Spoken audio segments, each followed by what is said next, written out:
All right, let's get real for a moment. My husband John and I have been riding the marriage train for 3 awesome years.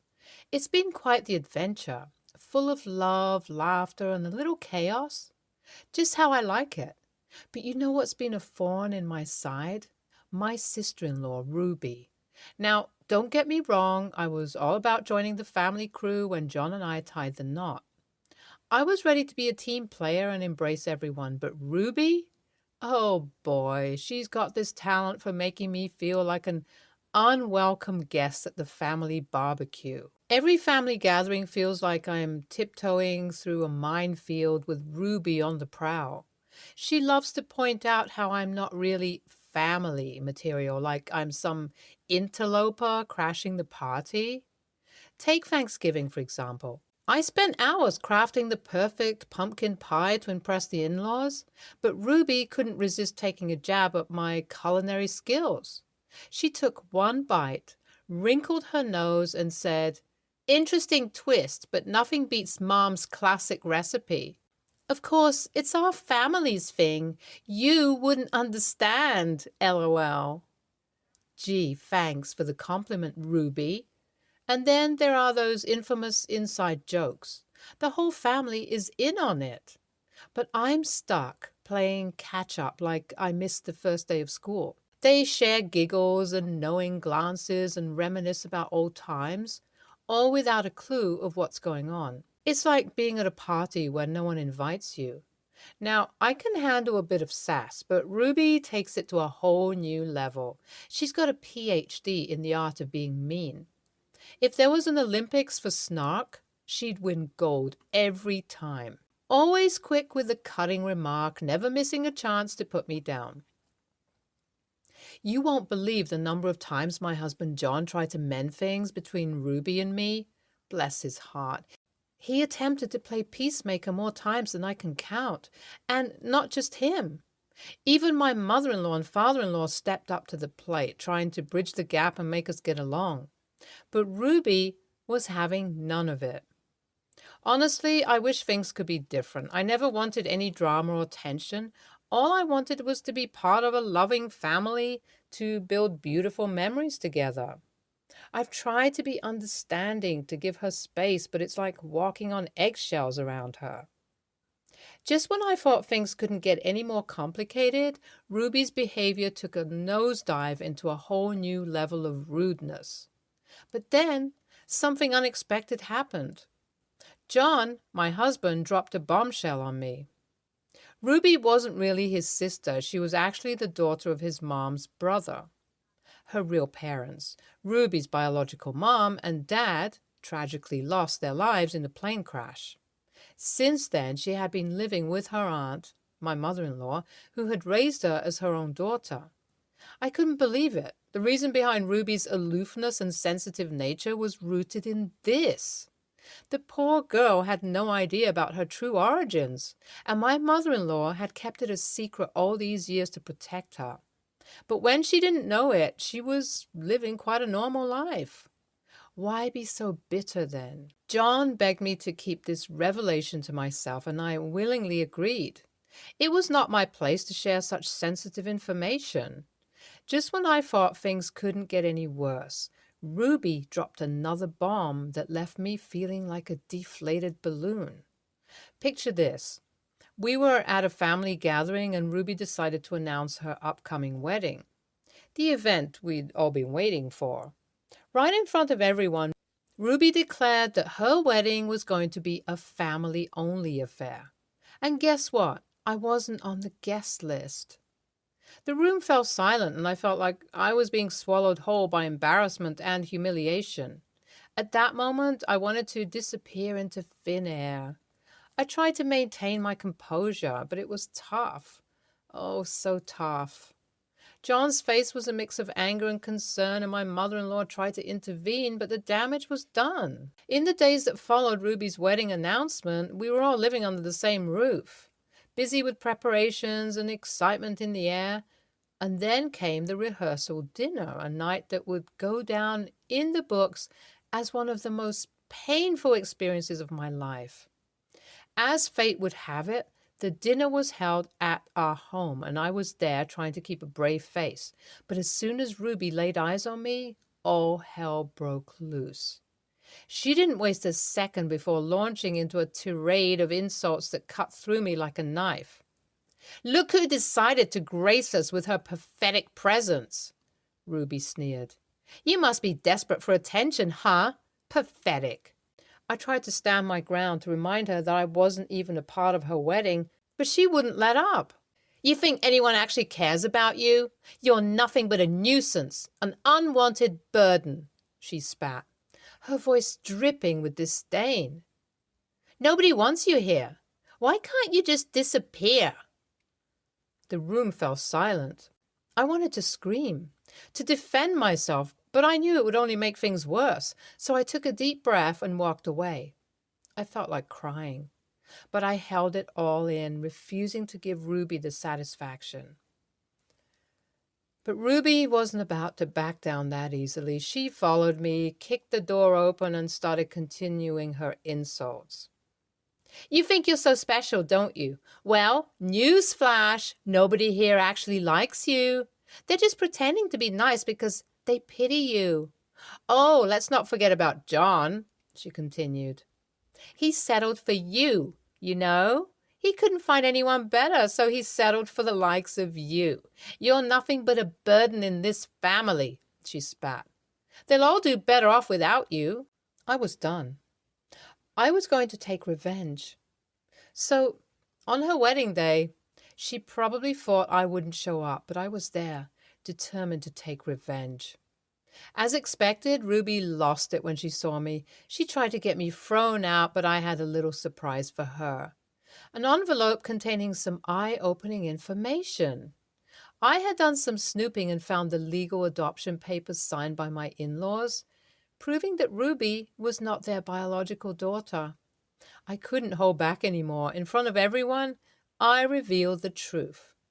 How Ruby had been living with her aunt all along and was not actually a direct family member. The room fell silent. Ruby was stunned, and she turned to my mother-in-law for answers.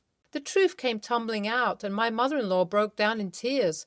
It was an emotional roller coaster with everyone trying to process this new information. At that moment, it felt like I had won, like I had taken my sweet revenge.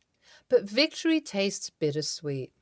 The wedding was completely ruined by this bombshell. Now everyone is blaming me for ruining the wedding, including my husband. They say I shouldn't have done it on such an important day. They're questioning my actions, so here I am, asking aita redditors. In the heat of the moment, I wanted to show Ruby that her cruelty had consequences and that she couldn't keep treating me like garbage without facing the truth about herself. But maybe I went too far. I don't regret revealing the truth, but I do feel guilty for the way it played out. I didn't want to ruin her wedding day. In the end, all I wanted was to be accepted and loved by my husband's family. I never wanted to be the cause of any issue. Update 1. After the wedding showdown, things got pretty intense. Ruby was so shocked by the truth that she ran away on her wedding day, and now her marriage is on hold. It's hard to say how long it'll last, but things are definitely messy. My in-laws are not talking to me. They're upset, and they're showing it by giving me the silent treatment. It feels terrible to be isolated from the family after trying to stand up for myself. And then there's my husband. He's mad at me for what happened at Ruby's wedding. He thinks I went too far, and it's putting a strain on our relationship. It's tough seeing him upset, but I can't help but wonder if I did the right thing. So, is it really my fault? That's the big question that keeps bothering me. Part of me thinks that it was about time the truth came out. Ruby's been so mean, and maybe she needed a wake-up call. I'm not saying I'm perfect, but I don't think I deserve all this blame. I never meant to hurt anyone. I just wanted to be treated kindly and feel like part of the family. Despite the chaos, I still believe that it was necessary to reveal the truth. Ruby's actions hurt me so much, and maybe, just maybe, she needed to see the impact of her behavior. It's just tough dealing with the aftermath. I know we all make mistakes, and maybe I made one too. But deep down, I still feel I did the right thing, even if it's causing a lot of drama now. Update 2. So, since the whole wedding mess, Ruby decided to take off to a new city for some new job. People are worried about her. But honestly, I feel a bit relieved and, yeah, maybe even happy about it. My husband is still giving me the silent treatment, which is getting annoying. I tried talking to him and saying sorry for the drama, but he's being stubborn and staying upset. But you know what? I'm not going to beat myself up about it. I did what I thought was right, even if it caused some drama. I stood up for myself and tried to find my place in this family, and I'm not going to apologize for that. Honestly, I'm kind of glad Ruby is moving away.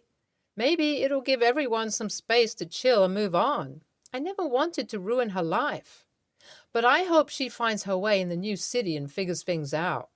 I'm trying to find my own peace in the middle of all this chaos. It's not easy. But I believe that letting the truth out is important. So yeah, things are still uncertain, but I'm hoping they'll get better with time. Update 3. Finally, my husband spoke to me, but it wasn't a good conversation. He said I broke his trust and that he doesn't trust me anymore. Can you believe it? He can't see how his sister treated me. I just wanted to stand up for myself after all the hurt she caused me. If he had taken action against her, maybe I wouldn't have needed to defend myself like this. Our relationship is going through a tough time, but I believe we can work it out. It's not easy, but I'm hopeful we'll figure things out. That's the update for now. Nothing more to add. Bye for now. ESH. Okay, so like both you and Ruby are kind of in the wrong here. I totally get that what she did was super uncool, but your response wasn't the best either. Not sure if things will actually get better with time. You're a little delusional to think so. YTA, no shade, but you kind of messed up on this one.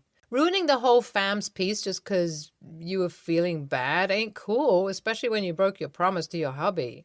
NTA, girl, it's not on you. Ruby totally deserved some consequences for her actions, and you were just standing up for yourself. You did what you had to do. Next story. Throwaway, since my coworkers know my main account. All names are fake for privacy, yada yada. Some background. I, 41, male, am originally American. I moved to Norway over 2 decades ago for school and met my wife, 38, female, Mary. We have 3 kids, 16, male, John, 14, female, and 13, male. Mary and I both think being at least bilingual is a necessary skill, so we speak English in our home. The kids are free to speak in either English or Norwegian at home, and my wife will speak Norwegian about 50% of the time. But I speak English 99% of the time at home. I do so because it both comes easier to me and I would hate to get rusty. Plus, it's a nice respite from my work life where I seldom get to speak English. On to the story. A few months ago, John started dating a girl, 16, female, Hannah, and he introduced to the family in early December. She's a very sweet girl and has definitely been good for him. She seemed a bit quiet, but I didn't really pay it any mind. Until last Thursday, Hannah came over for dinner, and about halfway through, John was staring daggers at me. After dinner, Hannah left and John said he needed to speak to me. He told me that Hannah was too intimidated to speak and has felt excluded since she met me because her English isn't the best. I asked if she was having a hard time understanding me, and if so, I could speak slower and more clearly. He told me that wasn't enough and I needed to speak Norwegian so that she doesn't feel like an idiot spectator in my presence. For context, both of his siblings still spoke Norwegian and they were leading most of the discussion alongside Mary. I told my son that this is my home and I will speak in the language I want. I can accommodate his girlfriend in any other way, but this has been the agreement in our house since he was born. He called me a stubborn jerk and said that this is Norway, people speak Norwegian, and that it was unfair that she should feel like an idiot just because she doesn't speak my mother tongue. Mary chimed in and said that he should give Hannah lessons if it was a big problem, and that she could help him do so. John said that wasn't the point and then stormed off to his room. He hasn't been speaking to me since, and both of his siblings have said I should just speak Norwegian when she's here. My wife is on my side and said he'll get over it eventually, but said if it really bothers me, I should just concede. My co-workers are split on the issue, and so I'm here. AITA. Edit. English is taught in schools here, but at a very young age, and from what I've heard from Hannah speaking, she's pretty good, just uncomfortable. Edit 2. I realized I said a decade instead of 2. I moved when I was 20. Edit 3. I am extremely surprised by the volume of comments on this post. While I think a lot of commenters here don't understand how common English is here, or the general level of proficiency, especially amongst the young, making Hannah uncomfortable is not my goal, and I really do think she's very, very good for and to John. I will apologize to John in the morning and ask if he, Hannah, and I can sit down and talk about how I can make her feel more comfortable visiting our home. Thank you to all the commenters here, even the ones who called my son a dick, which he isn't, just a teenager trying to navigate his first relationship. I will be going to bed now as it is late, but I will be reading the comments in the morning in case anyone has some insight. Once again, thank you for commenting and taking the time to read about my problems. Edit 4. Why did I wake up to so many comments filled with seething rage? The name-calling is rather unnecessary. What nerve did I strike in the American psyche that so many would be so angry? I talked with my son this morning, or rather he talked to me. He told me he was sorry about the Norg snacker, v Norsk, and I apologized for dismissing him completely. I'm taking him and his girlfriend out for lunch today. Edit 5. Post-lunch update. TLDR. All the commenters who said she was just shy and intimidated were right, and everyone who said she couldn't keep up was wrong. Long story, my son and I drove to Hannah's house, and he admitted that he didn't warn her well enough about what the situation was at home as we drove. When we picked her up, I greeted her in Norwegian, and we had some small talk on the way to the restaurant. She started speaking English after we sat down and told me that she thought I was speaking English because I didn't like her, as some commenters suggested. I assured her that wasn't the case and told her about the rules I have in my home. I emphasized the fact that at no point would I demand she speak to me in English. She admitted that she hadn't really spoken to a native English speaker, and along with being mostly blindsided by me speaking only English when most of our family dinner discussions were in Norwegian, told my son that she couldn't keep up when he asked why she didn't talk much as a knee-jerk response.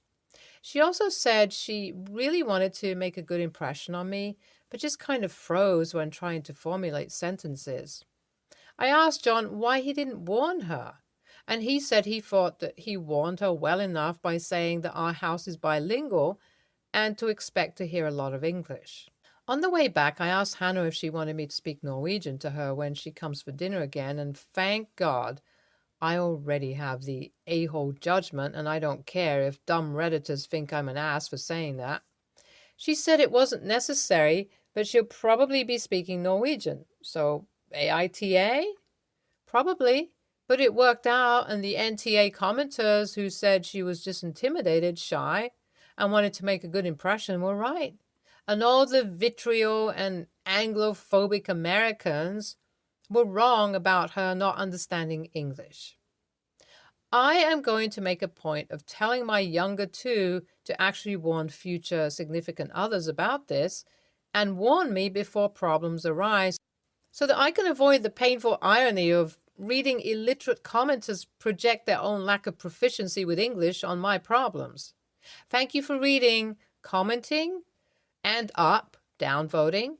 I may make snide remarks, but this was actually helpful and made me realize that my house rule may be too rigid. Still speak English in my goddamn house 98% of the time. NTA, my ex-mother-in-law was a native Spanish speaker and would speak mostly Spanish with her son and his siblings when I was around. I never would have dreamt of telling her to speak English for me. I feel that would have been beyond rude. I even learned a bit of Spanish and could understand a lot of what she was saying. You don't dictate what language someone speaks. YTA, you're deliberately making a guest on your home, your son's girlfriend, feel uncomfortable and excluded. If you're able to speak a language everyone in the room understands, but choose to speak a language someone is not comfortable, fluent in, that's just rude. Also, you're encouraging your son to spend less time at home and telling him you don't give a frick about his relationship or his girlfriend. Next story. My brother, 37, male, got married about 11 years ago. Unfortunately, 6 years ago, there was a tragedy and my sister-in-law passed in an accident and left my 20-month-old nephew. At the time, I, 29, female, was working in SF. I asked the company I worked for if I could transfer to their NYC location and was able to do so. I moved in with my brother. He stopped working to spend time with his kid. I did my best to help. I paid the rent and groceries. I tried to keep the meals going when I came home from work. I didn't mind as I really loved coming home to my nephew and the rent was really cheap. The fact was that my sister-in-law had inherited a rent-stabilized apartment from her parents after they retired and moved to a cheaper area about 1.5 hours from NYC. The rent was only $1,450-ish for a 2-bedroom that was over 1,000 square feet in Manhattan's Upper East Side. Anyhow, when my nephew was going to start school, my parents convinced my brother to move back to Toronto and live with them. I took over the lease to his apartment as I was legally allowed to since, I had lived there for a few years. It's been over 3 years and he started working. My nephew started school. He met a new partner and he seemed like he was building a life again. Last week, my brother told me that he, his girlfriend, and my nephew will be returning to NYC, so he has requested to have his apartment back. I told him no, because my fiancé and I were also planning to move in together, and we had already made some really nice updates with the view to this being a long-term home for us. He would also have to live with me for 2 years before I could transfer the lease, so I would have to delay my wedding. He told me that I was an a-hole for stealing his apartment and not letting him rebuild his life and allowing his child to move back into his mom's and grandparents' apartment, that my nephew should technically inherit it. He says he signed the lease over to me so that he didn't lose the apartment. His previous wife's parents say I'm taking advantage of an unfortunate situation. Now I'm thinking I should reconsider as perhaps I am being an a-hole, since my fiancé and I could afford to pay a lot more rent without it being as difficult as it would be for my brother. It sounds like your only options are for 4 adults and a child to live in a 2-bedroom apartment for 2 years, so you can transfer the apartment back to your brother, or you move out and you both lose the apartment. Also, did your brother verbalize his expectation of getting the apartment back?